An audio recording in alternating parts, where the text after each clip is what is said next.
हमारे सहयोगी शिव अरूर इस वक्त इजराइल के एम्बेसडर से, राजदूत से बात कर रहे हैं। सुनवाते हैं आपको क्या कुछ कह रहे हैं। And we are basically ready for this attack. It was expected. Israelis were directed to stay in shelters. We knew that this attack may come, and the government will have to decide what to do about it, how to retaliate and when to retaliate. Ambassador, how do you see this situation unfolding? I'd like to first ask you about the United States bombing of those nuclear sites in Iran. We've heard from your Prime Minister in Israel as well. Your reading, your understanding of these strikes by the United States? I think that the leadership of the President Trump has proven to be amazing. The President of the United States took an historic and bold move.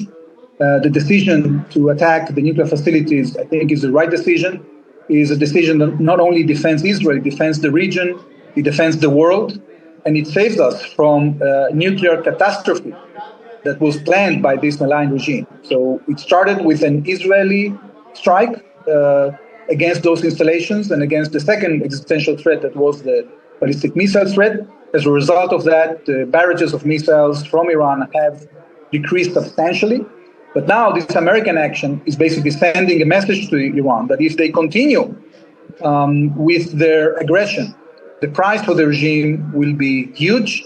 And it remains to see whether the Iranians decide to retaliate against the American targets. I hope they don't. I think that it's very important to keep this conflict as narrow as possible. I think the Iranians now should come back to the table, should negotiate the dismantling of their military nuclear program and the dismantling of their missile ballistic program.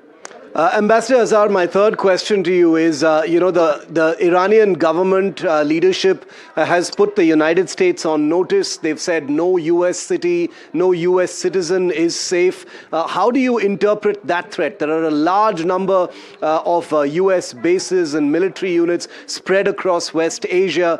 Do you think Iranian attack on some of those facilities is a possibility as well now?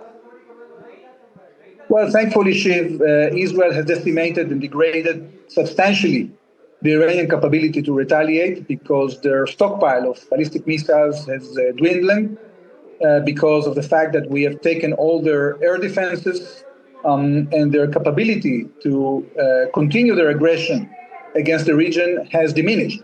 If you take into account that there is a huge American amassing of force in the region, I think it would be absolutely irresponsible, not only for the region, but also for Iran's and the Iranian people's interest, if the Iranians continue this aggression.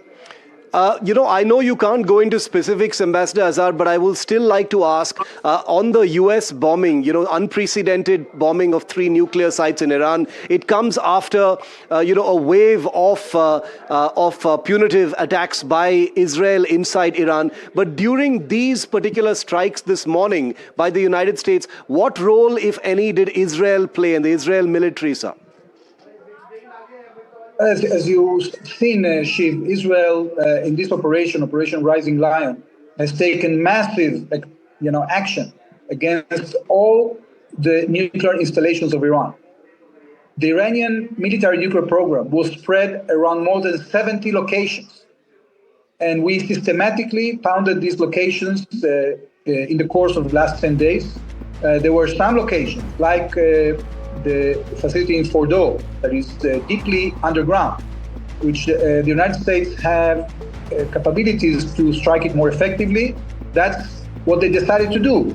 So you are seeing a massive Israeli operation with a complementary action by the United States to neutralize this existential threat for Israel and this terrible threat for the rest of the world.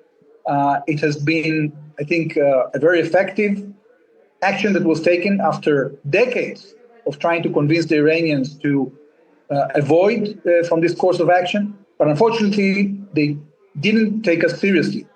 I hope that the day comes in which they take us seriously and they understand that in the interest of the country and for the future of the government, they have to change policy and stop their campaign of aggression towards Israel, their attempt to create a hegemony in the region and to pursue more peaceful policies. Just two more questions, Ambassador, before we let you go. One, do you see the possibility of more strikes on Iran by either Israel or the United States? There's also the question of the Iranian leadership, the Khamenei and others, that many experts believe to be unfinished business as far as Rising Lion is concerned.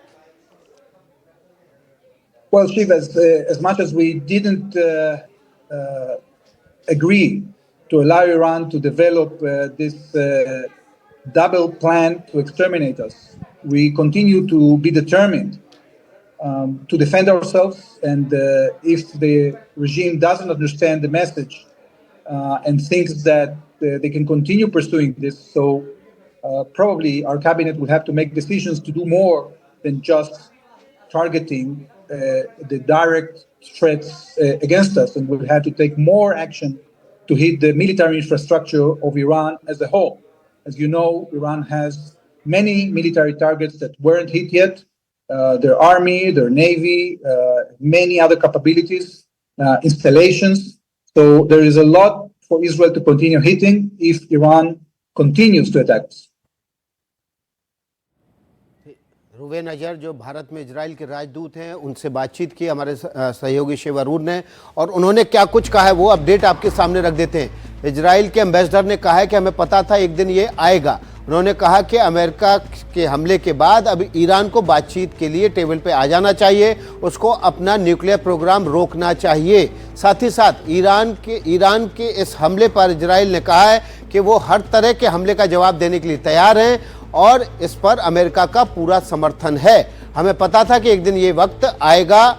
ये Israel के ambassador जो कि भारत में Israel के राजदूत हैं भारत में, उनका ये बयान है। साथ ही साथ उन्होंने ये भी कहा कि अगर ईरान मिडिल ईस्ट में जो अमेरिकी एयरबेस या उनके इस्टेब्लिशमेंट है उनको टारगेट करेगा तो ये ईरान के लिए और भी बुरा वक्त लेकर आएगा। अब ईरान को बातचीत की टेबल पर आ जाना चाहिए।